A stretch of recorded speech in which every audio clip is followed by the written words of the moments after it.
From Microbe TV, this is Matters Microbial, a podcast about the wonders of microbiology, microbiologists, and microbial centrism.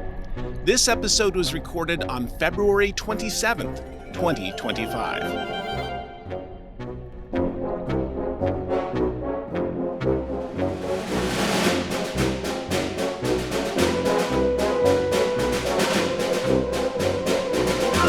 Hello, Micronauts, and welcome once again to our Quality Quorum for today. I'm your host, Dr. Mark Martin, Associate Professor of Biology at the University of Puget Sound in Tacoma, Washington. Today is the 81st episode of Matters Microbial. Thanks as always for listening, viewing, and sharing the good microbial word. Onward to 100! It's my habit to send guests of this podcast a package of microbial centrism gifts, as you can see here. Enamel pins, buttons with mottos you've heard me state before on this podcast, stickers, and even a 3D printed tardidoc, that is to say, a fusion between me and a tardigrade. It's how I wish to thank each guest for their time. But recently, Dr. George Scheibel sent me a 3D printed model of the topic of his own podcast with me, the marvelous magnetotactic multicellular microbes, seen here. Many thanks, George. That meant a lot to me. On Monday, I was in New York City, a place where, as you imagine, I don't exactly fit in, and was able to visit the podfather himself, Dr. Vincent Racaniello, at his studio called The Incubator. It was great to take a photo with him, seen here, see his collection of virally inspired items, seen here, and the actual studio where the magic happens. Later, we took the subway to Columbia University, and I was able to attend a virology lecture. It was a wonderful time. Thank you, Vincent. Since I've only had 2 virology courses about 1 million years ago, I hardly qualify as a virologist, so I enjoy having them as guests on this podcast. And one of the most interesting questions to me is how cells perceive or recognize that a virus is invading them and what they might do about it. So I am beyond delighted to introduce someone who's been seen in the potosphere many times, Dr. Brianne Barker of Drew University, and welcome her to the podcast to discuss the work her group does studying how cells detect viral invasion. Welcome to the Quality Quorum today, Brianne. Hi, it's great to be here. Yeah, I like I was telling you earlier, I've heard you a lot, but I've never actually met with you this way. So it's such a pleasure. Yes, it's really exciting to be able to come and talk with you about all of the things that we are doing here at Drew.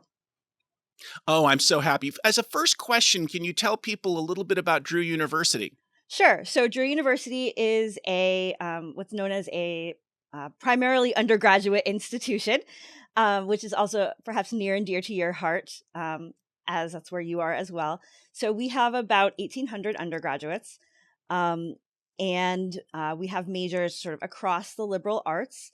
And so I am here teaching small classes in things like microbiology and virology, immunology, things like that. And I also run a research lab with just undergraduates. So my undergraduates are pipetting right alongside me. I'm pipetting in the lab. My students will go to conferences and will write with me and sort of be very involved in working in the lab. And we have a great time.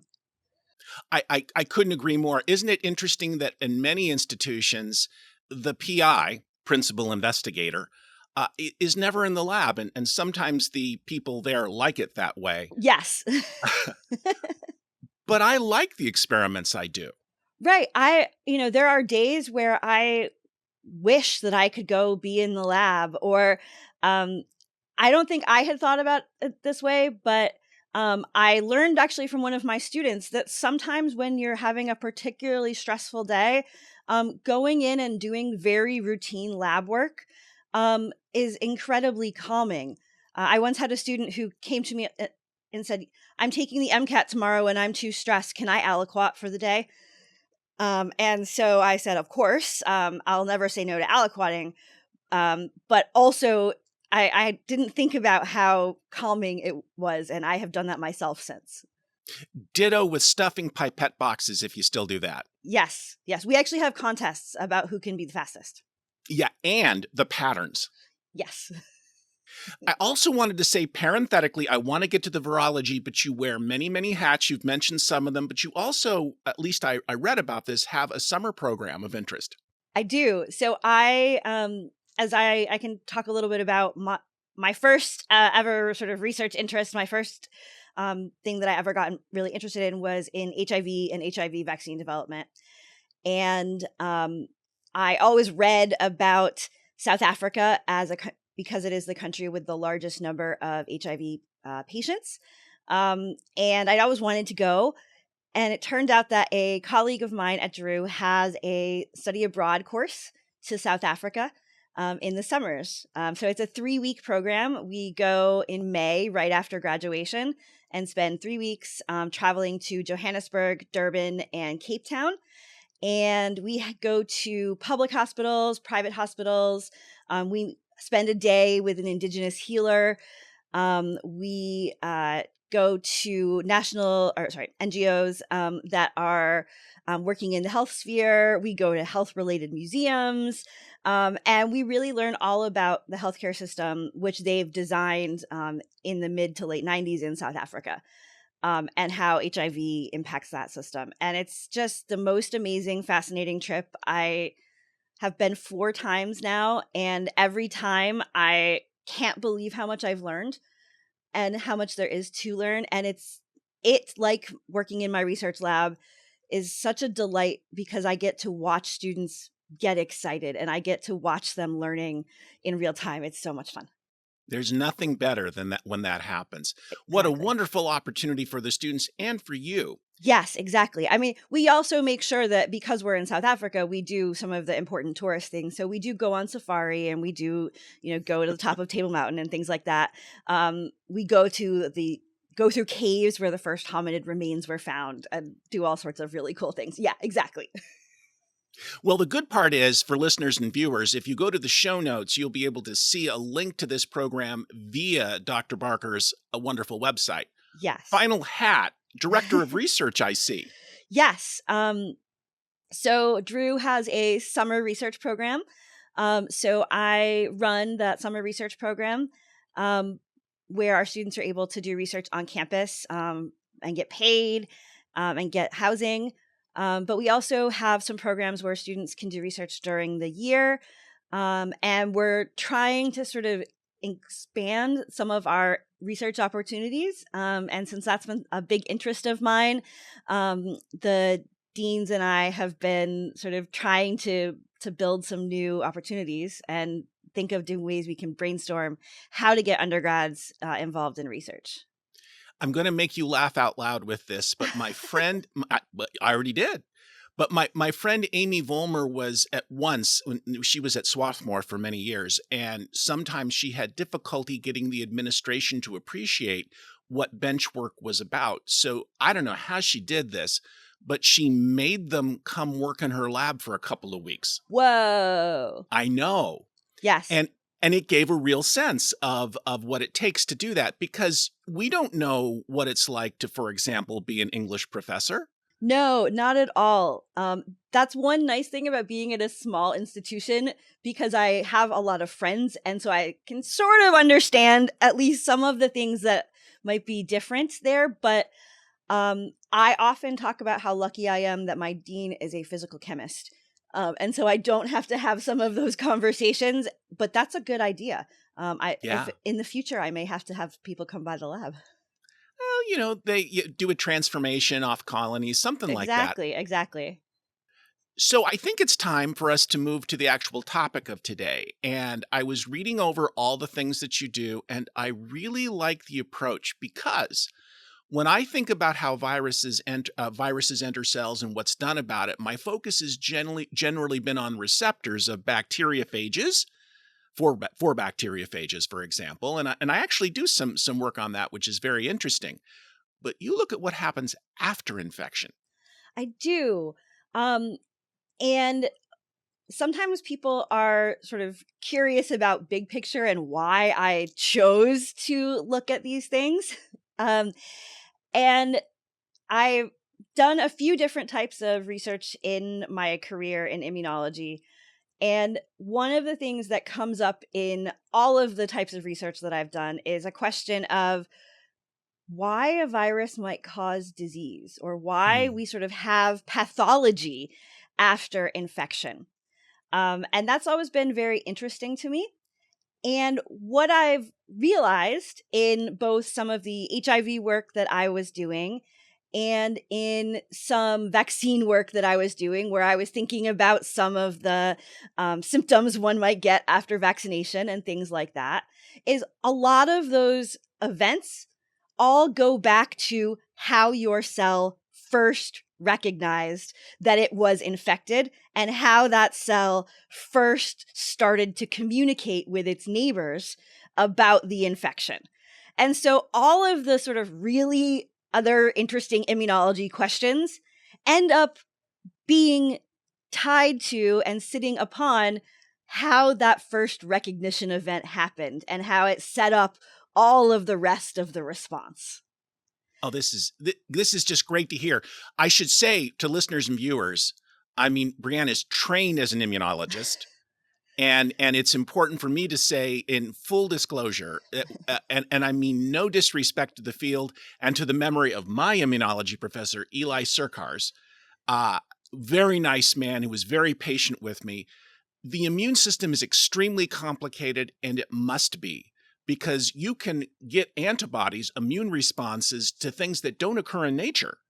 So when I was going to say that your genes, your body, whatever it is you want to say, is so smart about this, and you look at how the pieces fit together. And in my microbiology course, please don't hate on me, I can only discuss the innate immune system for a lecture and a half. Yes, exactly. Yeah, the immune system. So immunologists sometimes think of me as a virologist, and virologists think I'm definitely an immunologist. So I'm sort of right on the borderline, and like to think about how the two fields intersect. I guess I kind of think of myself as an immunologist, but I think it's actually a really important thing to try to make the immune system understandable, especially to biologists overall. And part of that complication, and there are all sorts of jokes in immunology about complication. I have heard all sorts of interesting jokes. I think there's one that goes something to the effect of there was a kidnapper who kidnapped a cardiologist and an immunologist, and told them that he would save the one who made the biggest contribution to humanity. And so the cardiologist, and he asked what they had both done, and the cardiologist said, all sorts of diseases they'd cured, and heart disease and this and that. And the immunologist said, well, it's the immune system's complicated. And the cardiologist said, oh, just shoot me now. Because that's sort of how people think about immunology. But I think it's actually really interesting to think about in terms of biology broadly, because you have had to evolve this system for defense that is able to distinguish microbes from host cells, and that is able to, in some cases, distinguish host cells that are having a problem from host cells that are healthy. And you've had only the tools of evolution to do that. You only have sort of biochemical molecules that let you do that, not any kind of sort of intriguing fancy structures that someone might want to come up with and design. And I mention that because sometimes when people start to look at the immune system, they'll say, oh, this is terrible. This is not the way you would design a defense system if you were really thinking about things. But if you go back to evolutionary principles that helped you understand, or that help you think about why it is you would have to evolve your immune system in that way, given the tools that evolution gives us, you realize that the immune system actually makes a lot of sense and explains a lot about evolution and a lot about our relationship with microbes. Has really always been my feeling. And so that's why thinking about things like, why is it that we respond to microbes that enter our cells in a particular way, and why might that lead to something that has negative consequences for us? in terms of a fever or feeling poorly has always been fascinating. And in fact, if you look at a lot of different viral infections and you look at those patients who do well after viral infection and those patients who do poorly after viral infection, some of that difference goes back to events that happened in the first couple of hours after the virus came into that host and after that virus interacted with the cells. And so when I realized that that question of how that happened could influence all of the other questions I was interested in and had to be a thing that I focused on.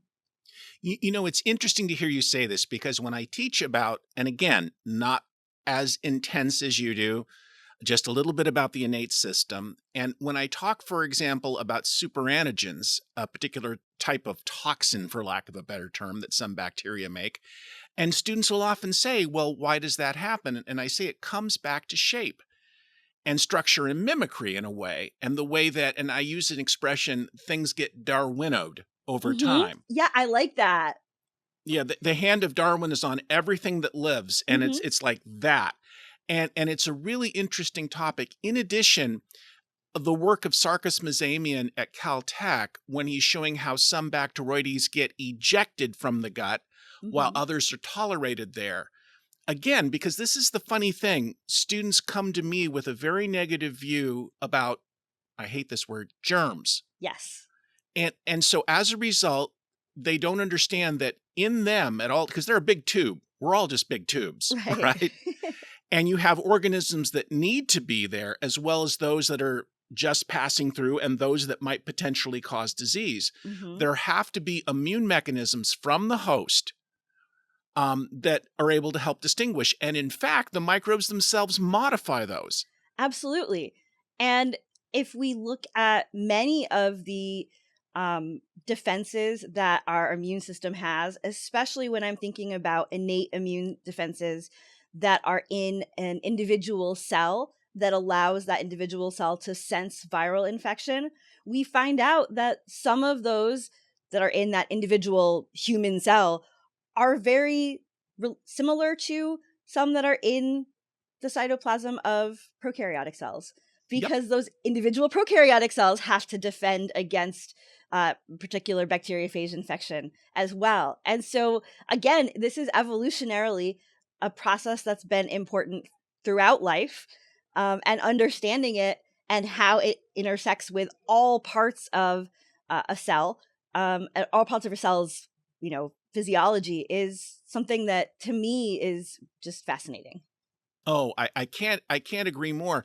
And it's funny because people look at the complexities and they say, how do I study those complexities? Oh, for listeners and viewers, just to draw a distinction about some terminology, innate immunity versus adaptive immunity. Do you want me to do that or should you?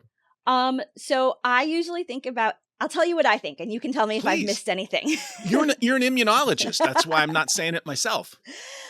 So when I think about the innate immune system, I think about responses that are happening very fast and very early, but also responses that are a little bit more general, a little bit more broad in response to a microbe, which might allow the response to be against a class of microbes instead of being about a very specific microbe. And that's really nice because that means it's hard for microbes to mutate or evolve around some of those responses. And the adaptive response is a little slower, but it is very specific to individual microbes, and it has a property of memory. So those adaptive responses improve or adapt each time you are infected, and thus you'll get a better response. I always tell people the adaptive immune system learns, Yes. and and innate are like preset mechanisms, like clockwork. Yes, And yes. I like to focus on the speed also of innate immune responses because I so like students to really think about what the bacterial growth curve and bacterial growth kinetics means and what it would actually look like if we didn't have a response that could act very quickly. wonderful. So I really appreciate that, and you didn't even once talk about recombination. I'm I I'm so I know. I'm so pleased because I hate the fact I don't have time in my classes to talk about it and how you can, again, really focus down on a particular epitope. And I just love this so much because it shows, oh, I hate this. Please forgive me, the wisdom of our biology. Right. Right. It's a fascinating process where we are able to make a huge number of these receptors to get specificity for immune cell, for all of these different antigens. And so that in and of itself is a fascinating process. And when we look at that process and we kind of think about the enzymes that are involved and the genes that are involved, it turns out that they are likely from a virus that infected one of our ancestors 550 million years ago. And so, I mean, you can't separate virology and immunology. No. It's all together. It's all cool. And in fact, when I was visiting Vincent at Columbia, he talked in his virology course about something that I talk about in my own microbiology class. The blue eggs that we see in some chickens due to a retrovirus that landed nearby a pigment gene and overexpress it, and you're able to tie that into things involving cancer. But more to the point, the very placenta that makes us placental mammals is because of a retroviral gene. Yes, absolutely. We can, and it's just so cool to think about all the ways that viruses are, useful and things that we have adapted to our use instead of always just being the word that you don't like, germs. No, the only reason I don't like that word, and it's just it's seen so negatively, and that's never been what Pasteur intended. And I just hate the way the media presents it, and I understand where it comes from. I really do. I agree with you completely. If you had some godlike power to do anything that you wanted, and again, what changes would you make to the immune system that could benefit us, do you think? My answer is a little bit selfish. But as I've mentioned, we have evolved along with a lot of microbes. They were here first. And there are some responses that we have that we don't use very often anymore. In particular, some of the responses to some eukaryotic parasite organisms, at least in some of the developed world now. And those responses sometimes go awry and lead to things like allergies, which are the bane of my existence. And so I think that I would like it if those responses had evolved in a slightly different way, or if our bodies, now that we have fewer parasites around, did not then take that response in the wrong direction and make me allergic to all outdoors. Very reasonable. So let's talk about your system, because Sure. the first thing that I want to say is that many small liberal arts institutions don't have virologists on staff because of the system that they want to look at. And that has to do with the relative level of human interaction with those viruses. Did I put that delicately? Yes, absolutely. So we use mostly a variety of a cell line, which is a human cell line that is a macrophage monocyte cell line. So it's a cell of the innate immune system that does a lot of detection of early microbes, and it is a cell type that is sort of used for this innate immune detection types of research very frequently.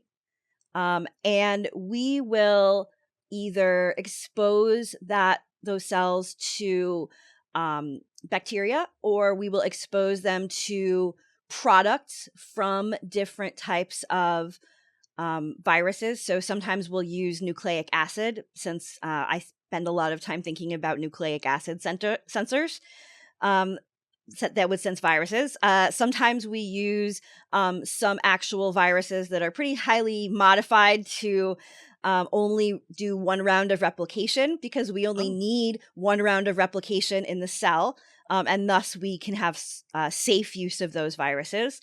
Or we use viruses that don't cause a lot of disease in humans. So we'll do all of those things in a cell culture model, where we're using these human innate immune cells, and we will then expose them to these different products, and we will look at the responses that the cells are making, often in terms of transcription or in terms of protein-protein interactions. So we want to know what new products are being made by these cells to communicate to their neighbors, or what other kinds of changes are happening to proteins in the cells. We also have a whole library of these cells that have different genes that have been removed using CRISPR-Cas9, so that we can actually see how the cells respond when they are missing a particular receptor of interest, and we can make some comparisons with what might happen in the cell with all of the receptors versus cells missing a particular receptor. So this is all, there's so many things here. I'm going to put lots of links in the show notes to that. Believe me, this is wonderful. I'm loving it. Yes. But, and there are people who are happy to listen to me prattle on. That's fine, because I like that. I like prattling. I think you must know that by now. But I think there's a lot of meat to this that I think is very interesting to people. And one of the things that I find so fascinating is the level of communication that people don't think about. And I believe that's because we're reductionist by nature, and we're kind of narcissists. We only care about ourselves, that kind of thing. So we'll look at one cell or one cell in culture, and that's not how anything lives. And so one of the hardest things initially in immunology is, and I'm going to call it a ballet, a cellular ballet of communication between the cells that let them know what's going on. And what I tell students who sometimes get a little bit restive with me, and they'll say, why does it have to be so complicated? And when I was younger, I would say that's a theological question. But what I say now is we can have a switch that's off and on, or a dial. And for living things, dials are better than switches. Yes. And that's exactly a good point. And that's what so much of the immune system seems like to me, because as you start looking at the different molecules that communicate between individual immune cells, I'm not going to say you get lost in the weeds. I get lost in the glory of it, because I think it's beautiful. Yes. And it has to be that complicated because of what's seen or perceived. But the first issue is, how do you recognize something? Yes. And you've already mentioned you're interested in nucleic acids as a signal that a cell is being infected, or? Yes. So when we think about viruses, as you mentioned, viruses will interact with a receptor to attach at the surface of the cell. And then the virus will go into the cell in entry and uncoating phases. I'm sort of snickering to myself here, because after this, I'm teaching my microbiology class. And in fact, that is the exact place where we are starting in viral replication today. And at the end of that, generally the idea is that we want to have some nucleic acid, some genome that is free, in order to do various steps of making new viral particles. And you've taken away most of the other viral components to let that genome be free. And so for the cell, that's also a really nice way to detect that virus, because so many of the components are removed at entry and uncoating stages. The nucleic acid is sort of a good conserved thing that may be recognized. That's great. A virus is not going to reinvent the structure of DNA in order to try to hide. That's been pretty well honed over 4 billion years. And so that's a great target. But it also is a bit of a curious target, because our cells have lots of nucleic acids as well. We have to have nucleic acid to do all sorts of cellular processes. And so the receptors aren't just responding to, oh my goodness, there's presence of nucleic acid, because in fact, there's presence of nucleic acid in the cell all the time. but the receptors may be responding to unique biochemical forms of nucleic acid that are part of viral infection and not part of our cell. So our cell doesn't usually make double-stranded RNA. But viruses that have RNA genomes often will make double-stranded RNA as part of their life cycle. And so having a receptor that can bind to that unique structure is important. There are other unique RNA structures as well. DNA is a little bit of a sort of different story. DNA is usually found, at least in a eukaryotic cell, in the nucleus. And so if there's DNA perhaps somewhere else in the cell, that may be a sign that there is a virus that has uncoded in the cell. Perhaps there is a bacterium replicating in the cytoplasm that has lost some of its DNA. Or perhaps there's some other problem in the cell that has led the DNA to be in the wrong place. And all of those things can be sensed by these nucleic acid sensors. I first got excited about those sensors because I looked at some data indicating that some of the products made as a result of this sensing were very different in organisms with different pathology as a result of viral infection. And so I saw there was a big difference in the products. And in fact, there were some studies that suggested there were big differences in the genes encoding these receptors. And I wanted to know more about that. And then as soon as I started, I realized, oh, wow, look how much we don't know about these receptors even in the first place. I guess we should, before I want to do all of these interesting comparisons, maybe we should just know how the receptors work. How does a DNA sensor sense the DNA from a prokaryotic organism that may be in the cytoplasm, from a virus that may be in the cytoplasm, or any other situation where DNA is in the cytoplasm?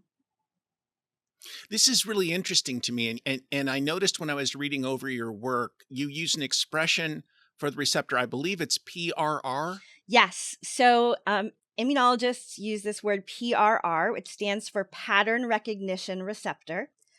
And it goes back to a hypothesis. There's actually this beautiful paper that was published in 1989 that sort of lays out this hypothesis that perhaps the immune system is recognizing or is able to recognize that there's something unique or potentially dangerous. The immunologist will know why I snicker at saying that. There's a long history there, but something that's problematic about a particular piece of a microbe. So you mentioned earlier this question of different bacteria that may be helpful versus harmful that we are recognizing in our body, and that the immune system might have some way of recognizing sort of this sort of signal that is a little bit of, this microbe is danger, that might be foreign. And that the idea was that there was something about a microbe, some pattern of that microbe that told the immune system, this is a thing you need to watch out for. So I have I had a quick question. Okay, go for it. Sorry. No, not at all, because and this is good for me, even though I teach microbiology. And one more time before I evaporate. But what I was going to say is that in the olden days, we called things like this PAMPs. That was exactly what I was going to say. Right.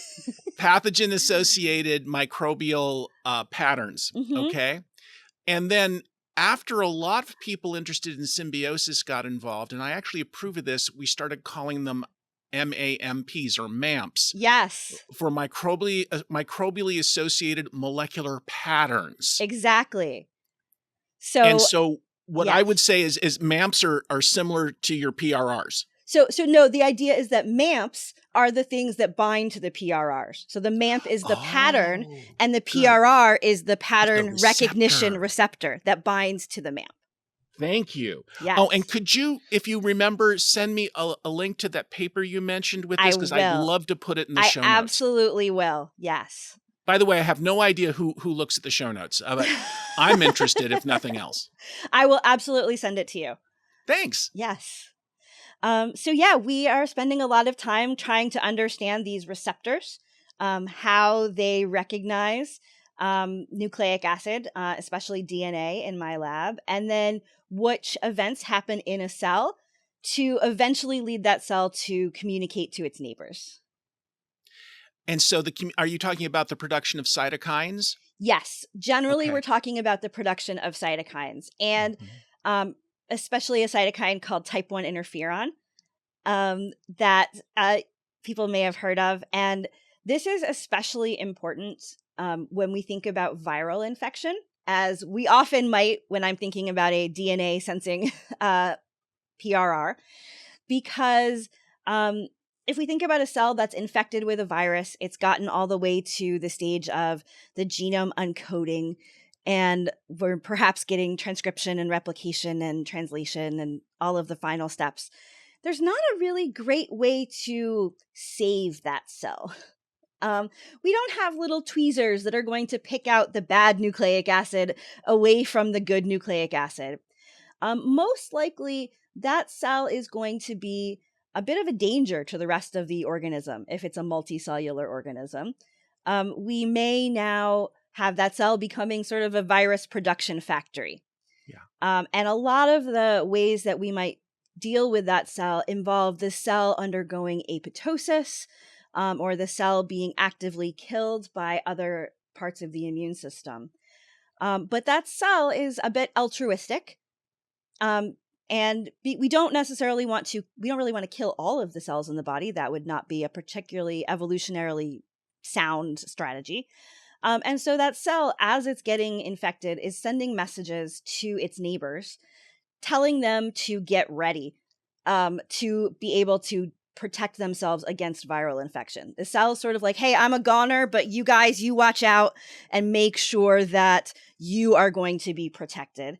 And the other cells will change their biology in order to block viral infection in something called the antiviral state. That communication is happening with interferon. Interferon is the messenger that's going from cell to cell, and it's leading the neighboring cells into the antiviral state to protect themselves from viral infection so viruses can't harm the neighboring cells. And that communication is awesome. But that communication also can have some interesting effects on our biology that may cause the symptoms we think of as disease. It's so interesting because there are things like lipopolysaccharide in the cell wall of gram negatives that can trigger a fever at femtogram So levels. little, yes. Yeah. So our cells are primed by these kinds of receptors that we're talking about that look for danger. Exactly. Yeah. Yes. So we are trying to look for issues, and we're also trying to sort of listen for messages from other cells by having cytokine receptors, in order to make sure that all of our cells are able to respond as best as possible and be in the state they need to be in.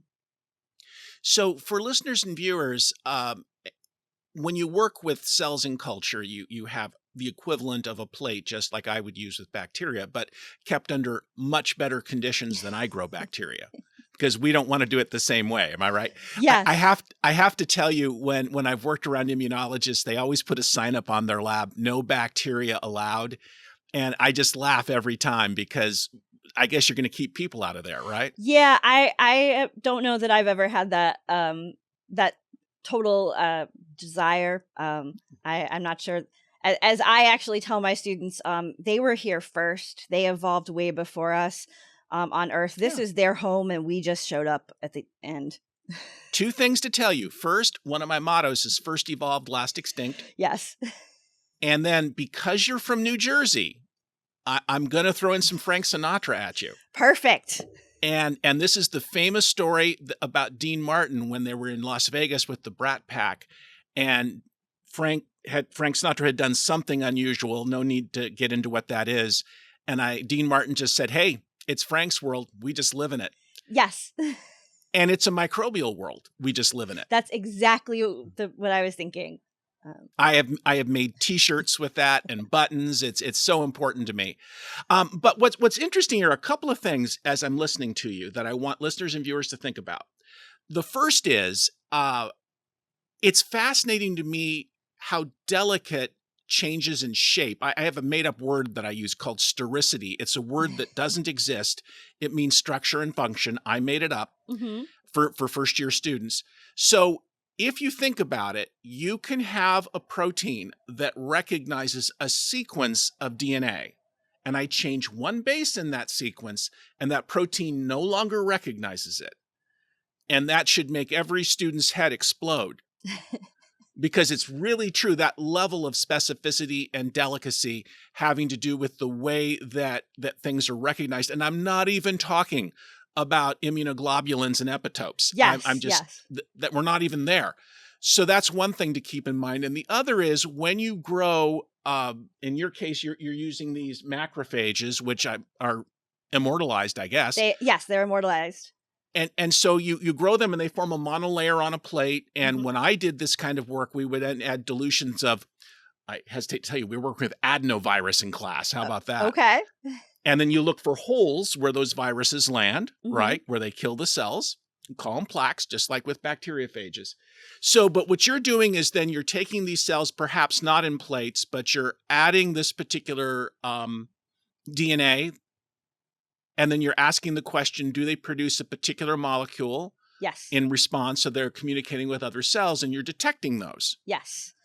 And I have to tell listeners and viewers, there are mechanisms to do every one of these things that you can buy from companies. Yes. Which is wonderful.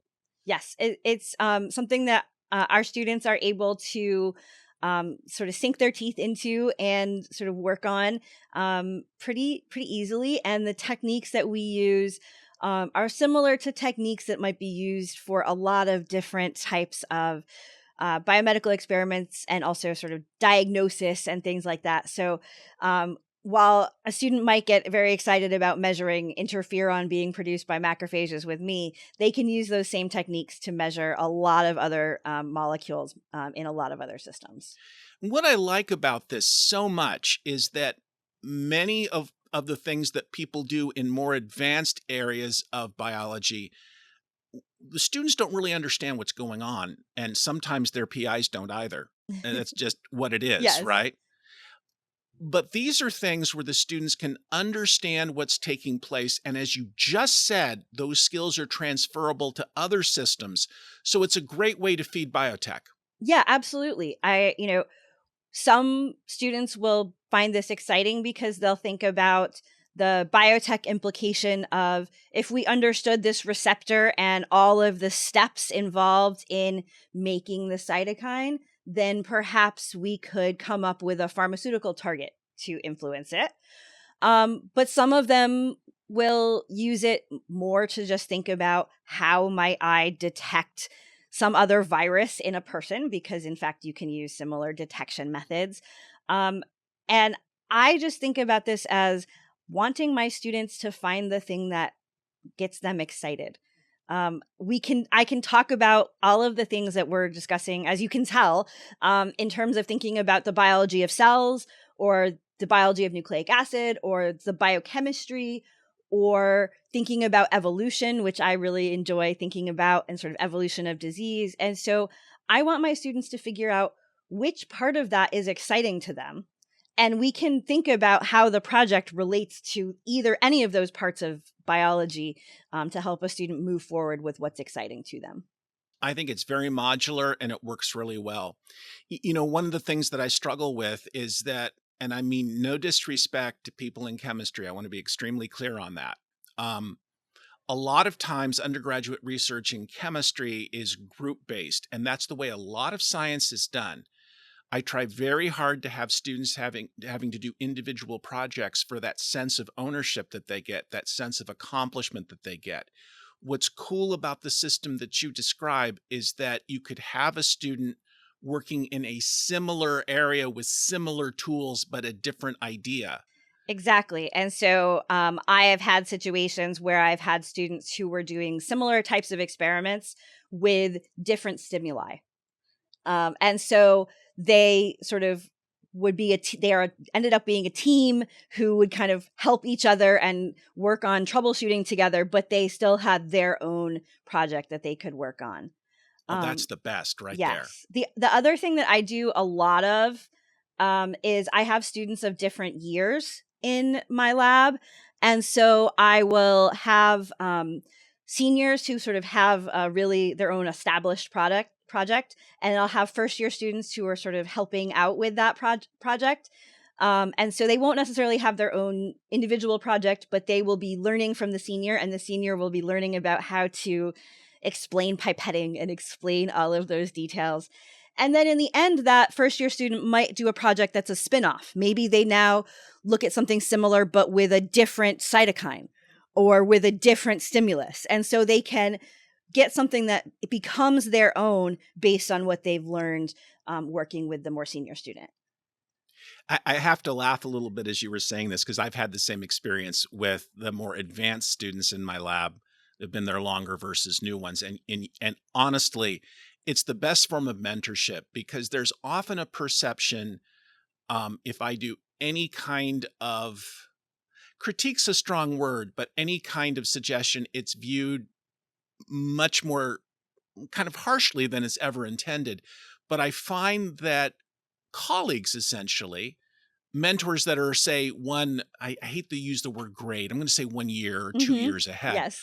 They take it so well. And I mean, that's the thing. You want to have this cohort of experienced people in your lab that are able to help with that. Because you or I, if we tell a person that they've done a dilution series incorrectly, that's not a judgment on them, because we've all done that. Oh, They yeah. don't believe that.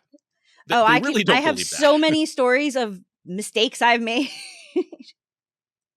Oh, I mean, a really great one for me when I'm doing things with bioluminescent bacteria that are in marine conditions. When I do a dilution series and I don't use a salty diluent, it kills the cells. I did that once. There you go. We've all done that. Yeah.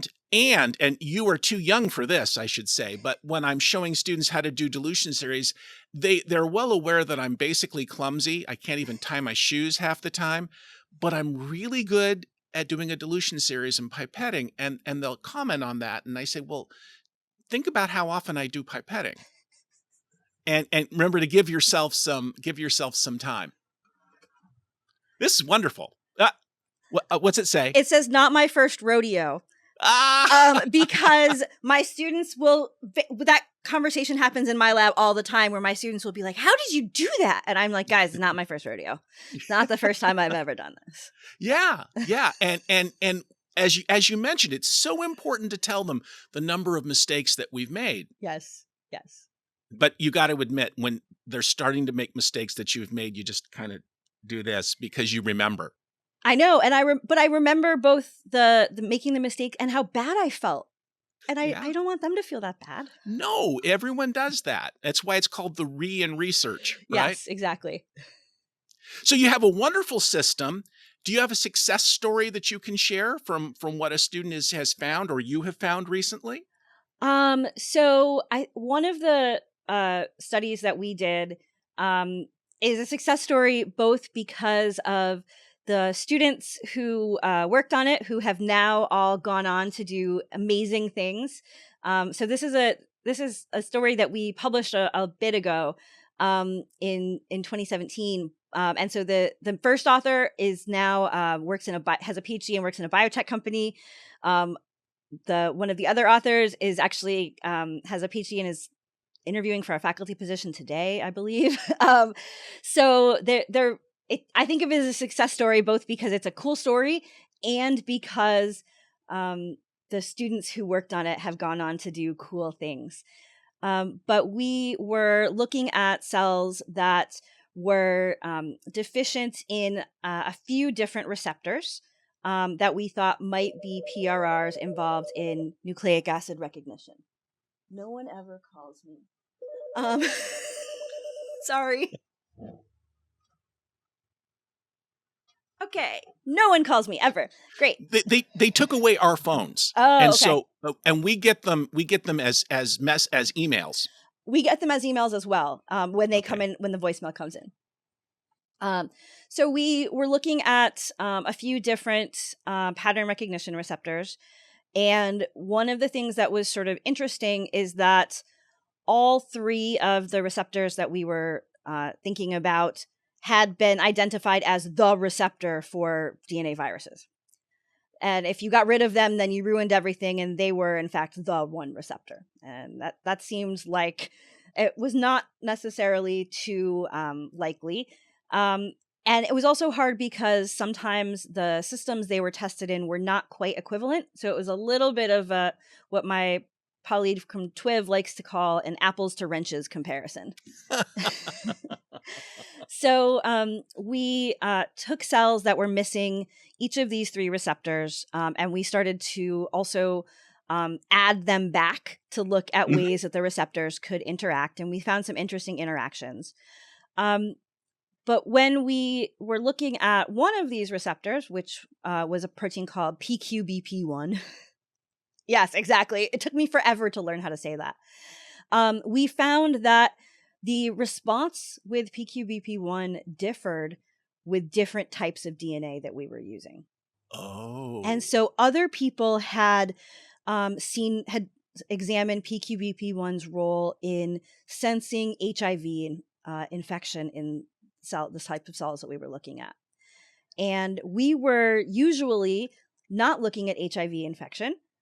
We were looking at infection or a situation where we were actually transfecting DNA into the cytoplasm of cells. So we were using a lipid to just directly place the DNA into the cytoplasm of cells.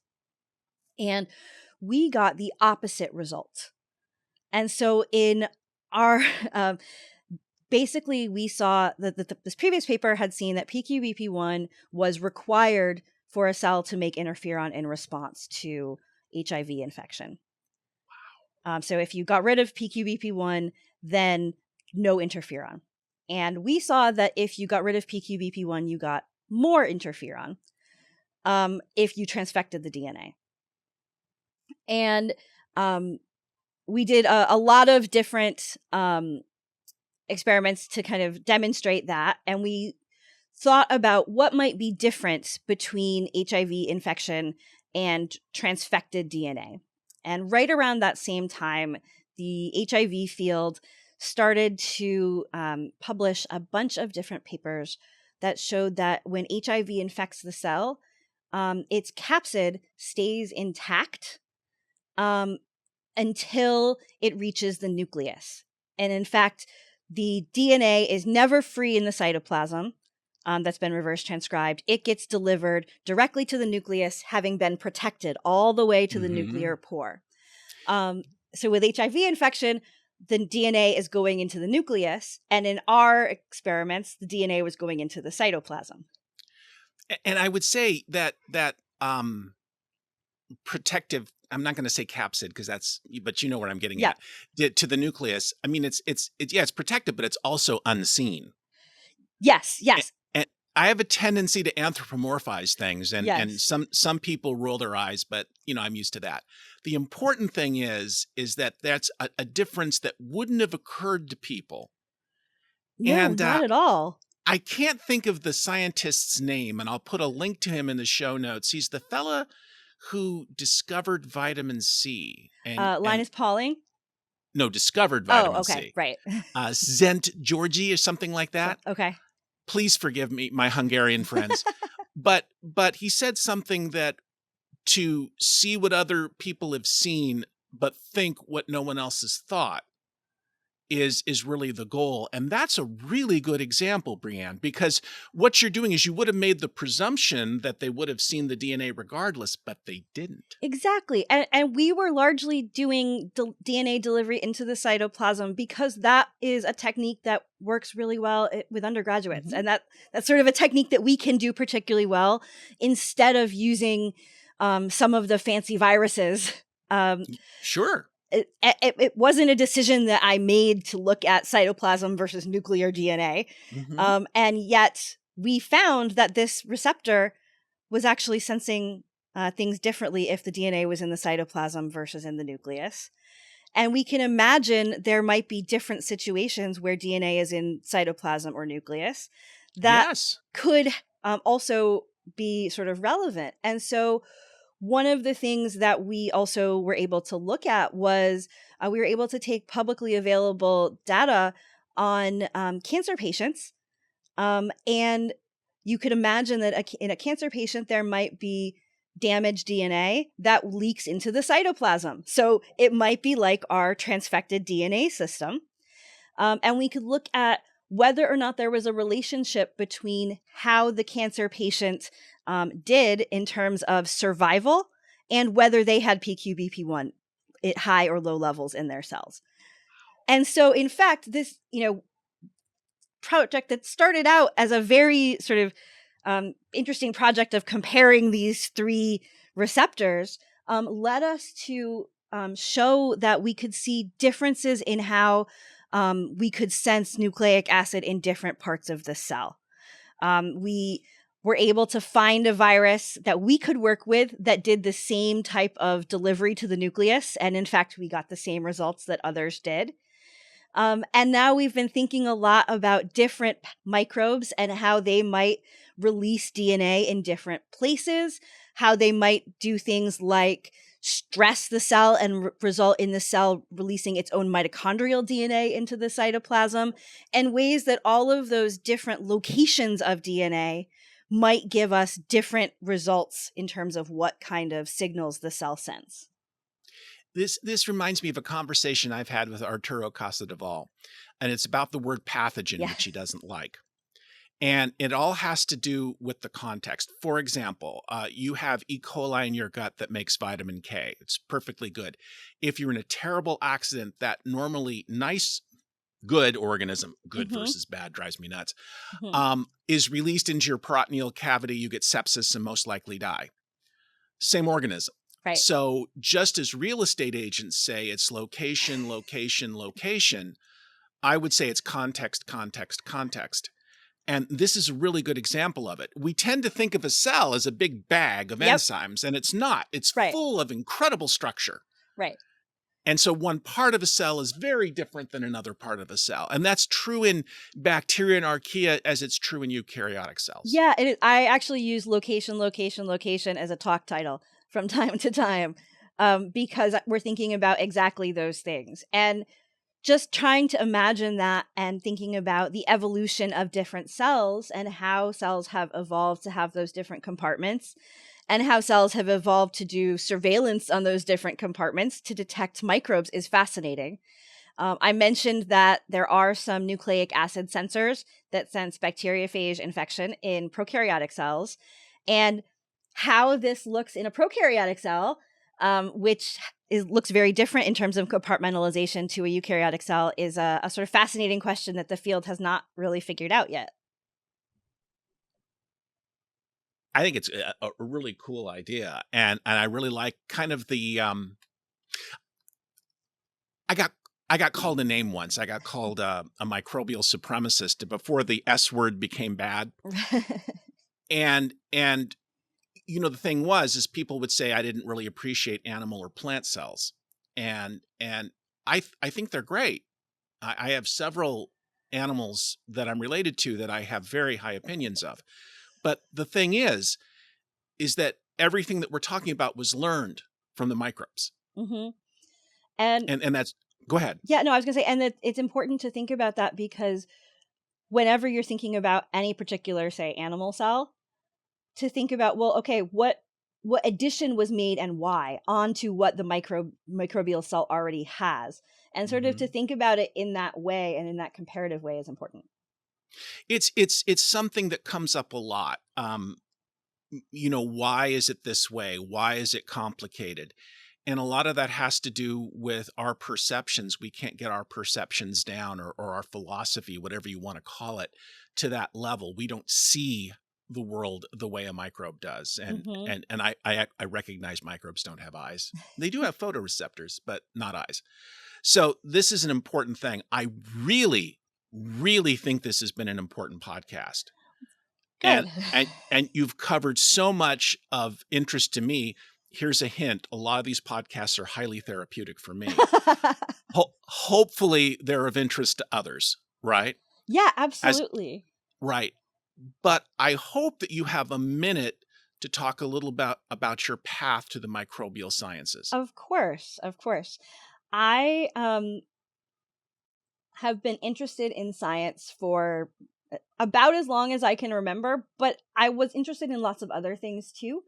I told my 7th grade teacher that I was going to um, be the first woman president and also cure AIDS. Um, and so I dabbled in a lot of things as an undergraduate, but during my time, I also needed to have a work study job, and I started looking at working in labs because I came from a very very small town. I had this idea that I wanted to be a researcher. I'd been excited about research throughout most of high school, but I'd never actually done it. It was sort of this hypothetical in my head. So I looked for jobs in research labs for my work study job. And I found a lab that um, was very excited to have a incoming first year student in her second week of classes come and work in the lab. And my criteria for a lab job was I wanted somewhere where I was allowed to be in the lab. I would wash the dishes. I would make the buffers.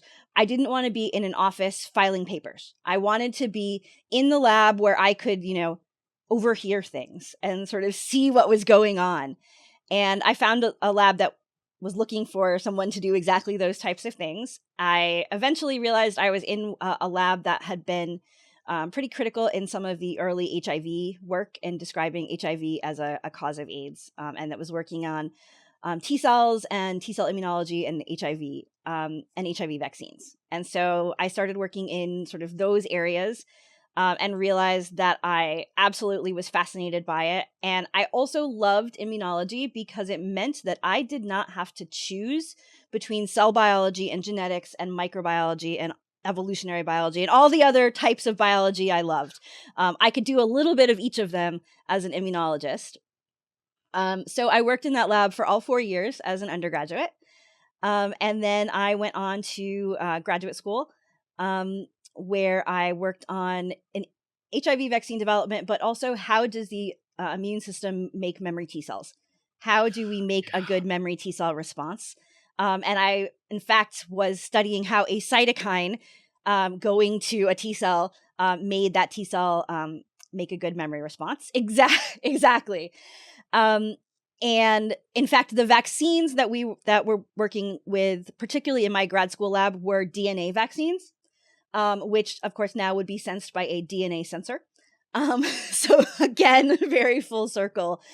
And so that's where I really got a lot of my training. But I just found all of these questions so fascinating. And really the sort of interaction between the host and the microbe and how we've co-evolved in this interaction, and to have the state that we are in now is really the thing that got me, and that I've always wanted to be thinking about. Many of my immunology colleagues in grad school were studying things like autoimmunity or things like that. And I was like, no, there has to be a microbe. I have to have a microbe in all of my experiments because I really like thinking about sort of how the host and microbe have evolved and are interacting. I think that has been such an inspirational story, and I think it'll be useful to people. I want listeners and viewers to understand there are many, many paths to being a microbial scientist. And I find every year when I talk to students, I'm not saying that they should know, but they don't know that the microbial sciences, and I hope that this will amuse you, Brianne. You've heard of a big tent? Mm-hmm. We bring lots of different ideas together. Well, what we have in the microbial science is a big petri dish. Yes. Where we bring lots of different ideas together. And I'm glad you've had the wonderful experiences that I've had as well.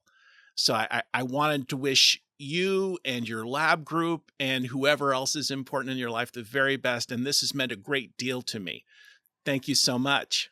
Thank you. This has been a really fantastic conversation. I really had a lot of fun, and I'm so pleased that you invited me.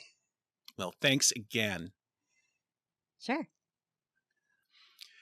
This has been Matters Microbial, a weekly podcast about the wonders of our microbial world and the people who study it. You can send questions, suggestions, or comments to me at mattersmicrobial@gmail.com. Show notes from today's episode with, as always, epic links can be found at microbe.tv/mm. If you like our work, please consider supporting us at microbe.tv/contribute. I'm Doc Martin, and you can find me in the biology department of the University of Puget Sound in Tacoma, Washington. Dr. Brianne Barker can be found in the biology department at Drew University in Madison, New Jersey. Many thanks, as always, to David Renata for superb editing and Reber Clark for the wonderfully quirky music. I truly hope you've all enjoyed being part of our quality quorum for today. See you next time on Matters Microbial.